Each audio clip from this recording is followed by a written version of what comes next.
Hey everyone, it's Mr. Geopolitics here. So today, for July the 8th, we're going to be looking at the situation in Ukraine. First, we're going to be looking at Snake Island. Recently, the Ukrainians landed a contingent on Snake Island. After shelling the island for several weeks, the Russians left. And now we're hearing news that a Russian Su-30 launched a Kh-30 missile that exploded near Odessa coast over the Black Sea. Now, what does that mean? That the Russians just launched a missile and it was defective and it just went off? Maybe, but recently we've heard some news that the Ukrainians, after they landed that contingent, the Russians bombed the Ukrainian position, so that could be what they're talking about. Maybe that's the missile they're talking about. I'm not sure, but it seems that Snake Island is more propaganda than anything else. It's more of a liability for either side than anything else because it's so small. It's so small and isolated that, I mean, it's a third of a mile by a third of a mile, right? So you can't really, fit much on there. So it seems like it's more of a liability than anything else, but anyways, we'll leave it at that. The Russians are shelling Mykolaiv with Smerch launchers, similar to the HIMARS. More Russian shelling. Here, the Russians launched multiple launch rocket systems. They launched it from here towards Nikopol. So from here to here, about 12 miles. And we can look at the video of this. This comes up. Okay, we're going to look at this. Just 1 second.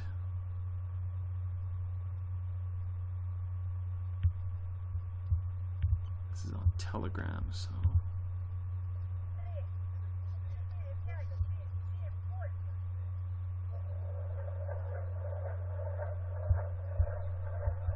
See that again.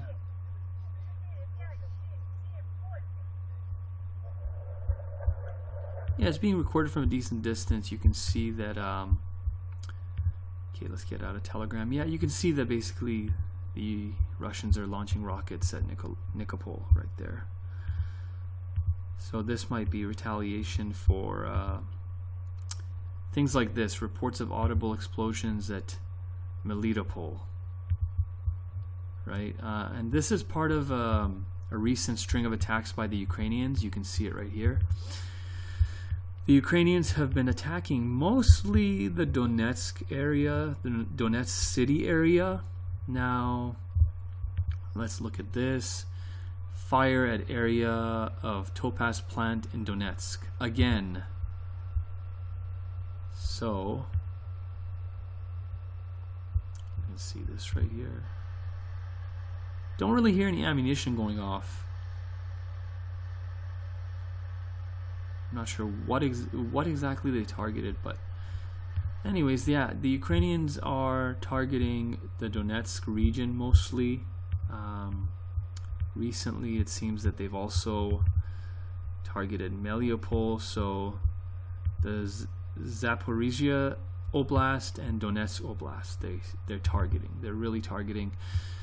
And yeah, the Russians are retaliating. I mean, not here. Over here, you see the Russians with their shelling. They are retaliating. Here at Velika Novosilka. And like we said, rockets at Nikopol. So the Russians are retaliating. Recently, the Ukrainians seem to be targeting Donetsk, especially ammunition depots. If we look here, ammunition exploding at arsenal in Shakhtarsk after alleged missile hit overnight. So let's take a look at this.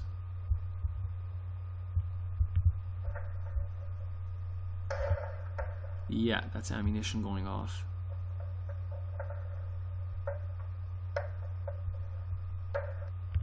So let's think about this.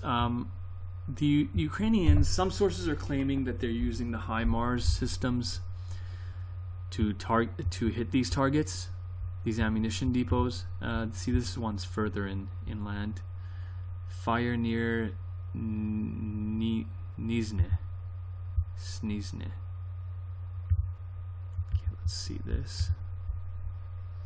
Deeper into the territory. No ammunition going off this one. Just another fire. Could be anything, really. Could be a military target, but anyways, so what is the point of this? Why are the Ukrainians doing this? Why Donetsk area? Because the fighting is mostly, I mean, yes, this area is contested, but the main fighting is mostly going on here, where you see a lot the Russians concentrating their clusters, the clusters of artillery, right here near Seversk. You see further to the west, it's Kramatorsk and Solvyansk. So this is the main area of contention right now. This is where the main flashpoints are. Seversk, Bakhmut, right? Most importantly, maybe Kramatorsk, Slovyansk. So then why are the Ukrainians focusing on the Donetsk region? Well, look, anytime you hit your enemy's ammunition, that's a good thing. But one reason might be because recently the Russians claimed that they struck 2 HIMARS launchers. We don't know if that's true, but the missiles that the U.S. has provided Ukraine, they only give the HIMARS provided to Ukraine a range of 50 miles. Altogether, the HIMARS has a range of almost 200 miles. It has that capability, but with the missiles the U.S. is providing, the range is only 50 miles. Now, with the limited range like that, that puts the HIMARS the Ukrainians are using at risk of counter battery fire. I read a recent article which stated that, where a Ukrainian commander said that the M777, they were very vulnerable to counter battery fire. He complained that within minutes of using them, the Russians would launch counter battery fire. So basically on the other side, you calculate where the artillery is coming from and you target the artillery, right? That's what the Russians are doing. And he said that the subsystems on the M777 always get damaged and they always need maintenance. So now if the Ukrainians were to use the HIMARS system here, there's a lot of military targets here, but they might be more dispersed. And at the end of the day, the Russians have more assets here as well, so that would put the HIMARS at a greater risk. Whereas here, there's less risk, and the HIMARS will probably hit high-value targets like ammunition dumps, right? And the thing is, with these weapons deliveries, the Ukrainians are looking to receive more, so they want some good propaganda to come out of it. They want, a good story to come out of it. They want to be able to tell the Americans, look, your weapons are working great. They're fantastic, they're hitting targets, etc. So yeah, send us more. And if obviously they get destroyed, that's not a good look for the US, and then the US is less likely to send more. So the Ukrainians are being strategic about this. I don't blame them for doing what they are doing. But yeah, anyways, where the fighting really counts is up here anyways. Now, the Ukrainians targeting these ammo depots, what is this going to entail? Well, this will lead the Russians to disperse their ammo more. So instead of having it at one site, maybe they'll spread it out to 4 more sites. Instead of having it at one site, you have it at 4 sites. Instead of having it closer to the border, maybe disperse it, further away from the border. Although I have to say, I don't know, because the ammo that's stored around this region, I'm not sure if it's going to affect the main fighting here, because I don't think the Russians, if you zoom out, I don't think they're sending ammo from Russia into Donetsk right? So they're sending it into Donetsk and then going up to Luhansk. The ammo that's meant for fighting, near the Lysychansk region, they just took Lysychansk, of course. The Russians just took Severodonetsk and Lysychansk. But anyways, the fighting here, I would assume that the ammo's coming from Russia somewhere in Lysychansk itself and then going towards the front, like this main road here, through these roads here. So I'm not sure if striking at this, the ammo that's down here might be sent up there as well sometimes, but on the other hand, the ammo might be, maybe the Russians were storing it for a winter offensive. Maybe the Russians were planning to go on an offensive in this area. Now, destroying the ammo at the ammo dumps, that might cause a delay of a week or so. Who knows? Maybe more. And who knows, maybe the Ukrainians are even planning to go on an offensive in this general area. The Donetsk Oblast, Zaporizhia Oblast, down here. So maybe the Ukrainians are trying to soften up Russian positions. But we don't know that. This is all speculation. But anyways, let's move on to the main area of fighting. Seversk is very important. Bakhmut. The Russians are trying to soften up these areas, and they're hitting these areas with a lot of artillery. A lot more firepower than the Ukrainians have. Interestingly, today, near the Sloviansk region, there doesn't seem to be any artillery fire, which is interesting. Strange. But at Kramatorsk, the Russians are really pounding the area. At Kharkiv, guys. Kharkiv. The Russians are really pounding the area. So, take a look at this. At Kharkiv direction, Russian army shelled Kharkiv, or Kharkiv. Mikhailsky, Lebyaji, Udi, and a bunch more. They use multiple launch rocket systems. The Russians try to advance here, supposedly. The Ukrainians say the Russians also pounded some areas here. They might want to establish a foothold here again. The Russians were here, of course. You see in the blue everywhere the Russians were. They still have a foothold near Kharkiv, but I don't know. I honestly think that Kharkiv is either for a future offensive, if the Russians try again to surround the city, or I think Kharkiv is just to basically pin down Ukrainian troops, right? So force Ukrainian troops that would otherwise be taking part in the fighting in further west, force them to stay in Kharkiv.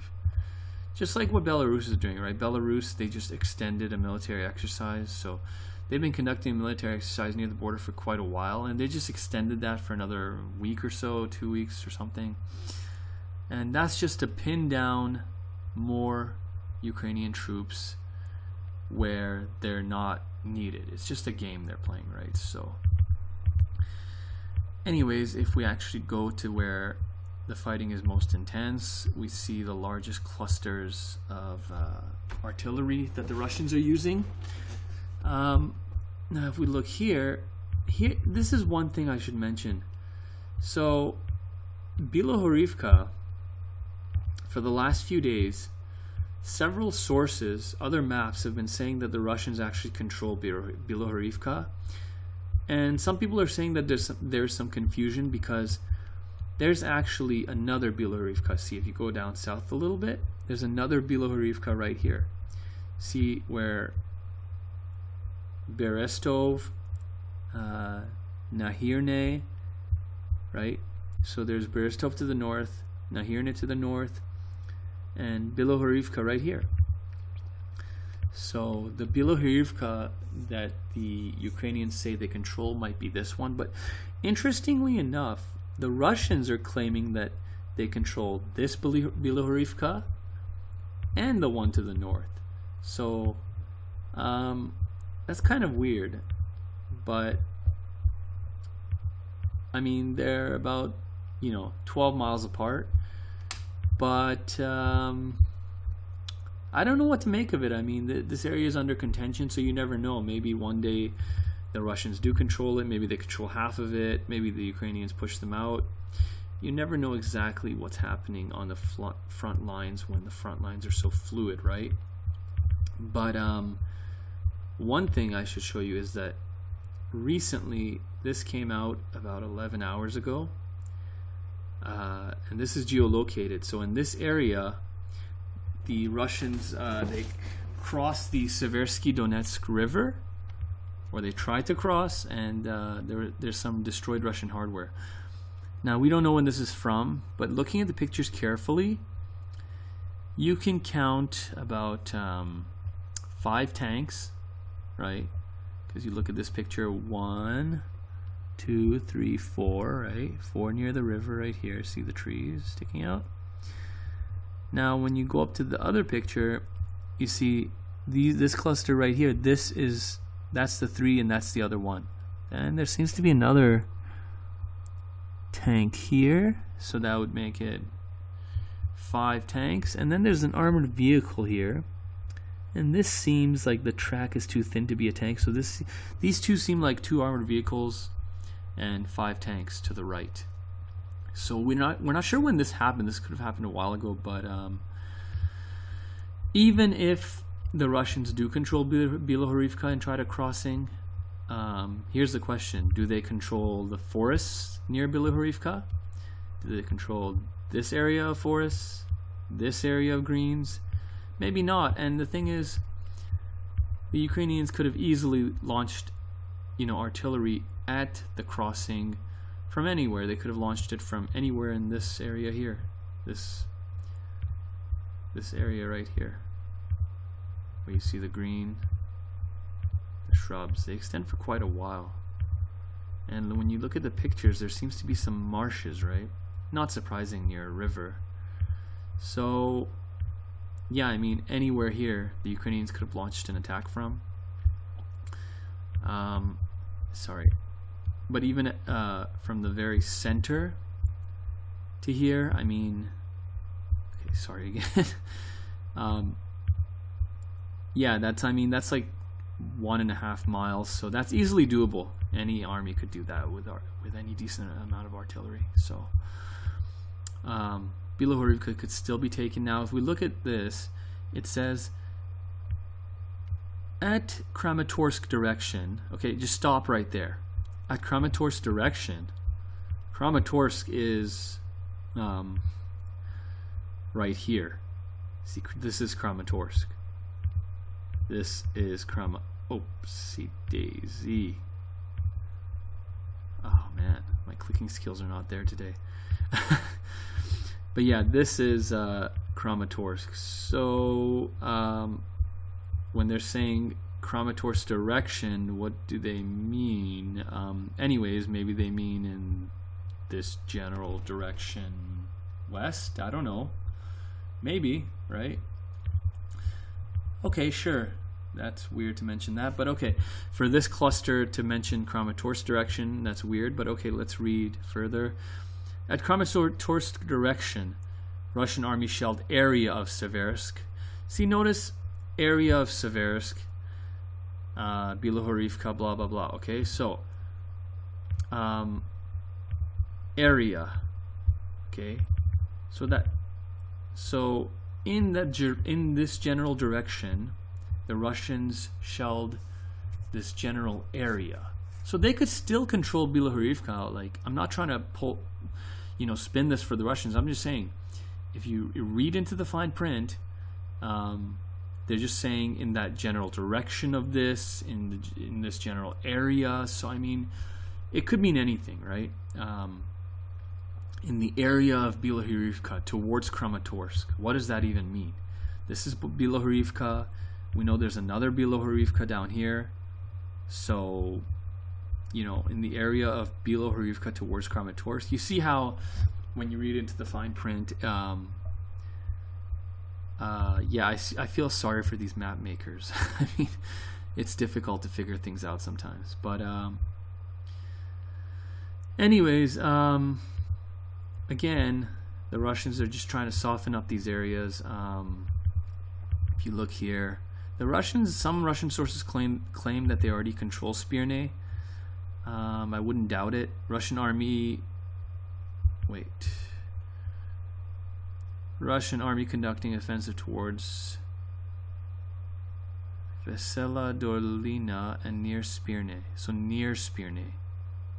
Clashes ongoing. So that doesn't mean they don't control Spirne. They're saying that they're conducting operations near Spirne. And this says at Bakhmut direction for this cluster, right? So at Bakhmut direction, so at this direction, right? Because we know this is Bakhmut right here. So this whole cluster that you see highlighted right now in yellow, this whole cluster is referring to this area here, Bakhmut. So at Bakhmut direction, so in this direction, in the southwest direction.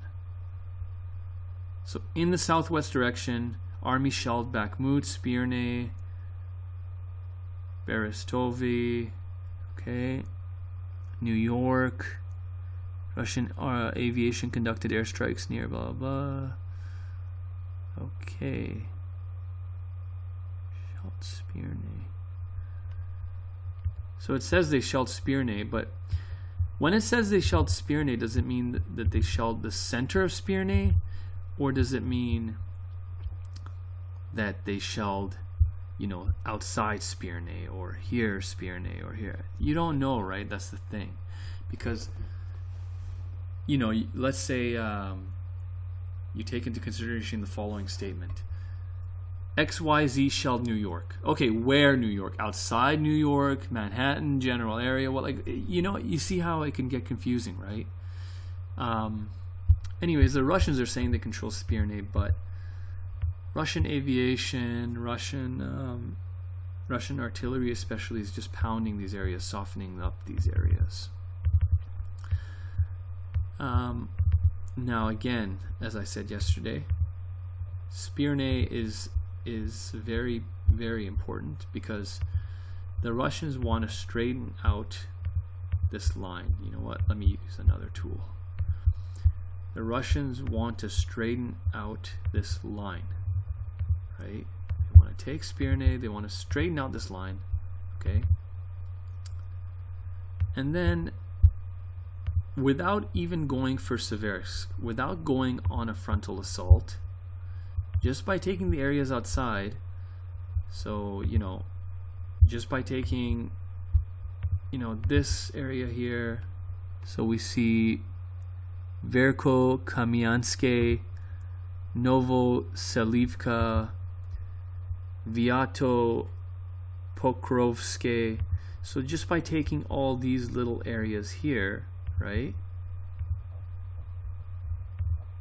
the Russians can little by little extend further and then, extend into these areas to the south, extend out here.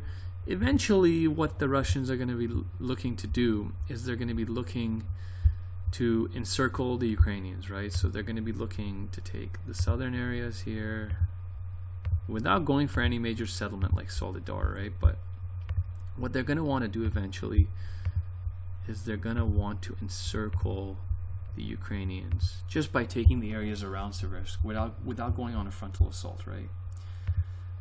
And then from there, without taking Bakhmut, they want to straighten out the line towards this road, right? The M103. And then if they extend here, again, taking all these little areas, but not taking Sloviansk, okay? And then coming down here and then cutting off Sloviansk from this main road, okay? Without going into Kramatorsk, just cutting off the main road, the main supply. You want to cut off the arteries, right? Almost. Right? Then eventually soften up the road, take the areas near the road, allow crossings all across, although they're dangerous like we've seen. But anyways, eventually what they want to do is they want to also, New York is very important for them. New York area. All these little settlements here, including New York, right? They want to take all these little settlements because as these bulges extend, right? Let's say they take those little settlements. As these bulges extend, you can see that eventually the bottom line is that without going on any frontal assaults, they can encircle. This is very rough, right? But I did it yesterday. I took my time to show you guys, but you know, you can see how they can encircle somewhere like Bakhmut, Soledar area without taking any major settlements, without going on any frontal assaults, just by softening up enemy positions and by concentrating on just the little settlements. If they can take all the little settlements, eventually they're going to surround everything, right? They're just going to surround everything, and kind of like a cancer that spreads, like a disease that spreads and colonizes, they'll take everything eventually, right? Again, the only question is, can they do this before the winter? Will there be a winter offensive? And you know, only time will tell. That's all I can say. We're not psychic. Maybe the Russians themselves don't even know. So only time will tell. And yeah, so that's it for today, guys. Just like and subscribe, and I'll see you in the next one. Let's see what happens. All right. Thank you and goodbye.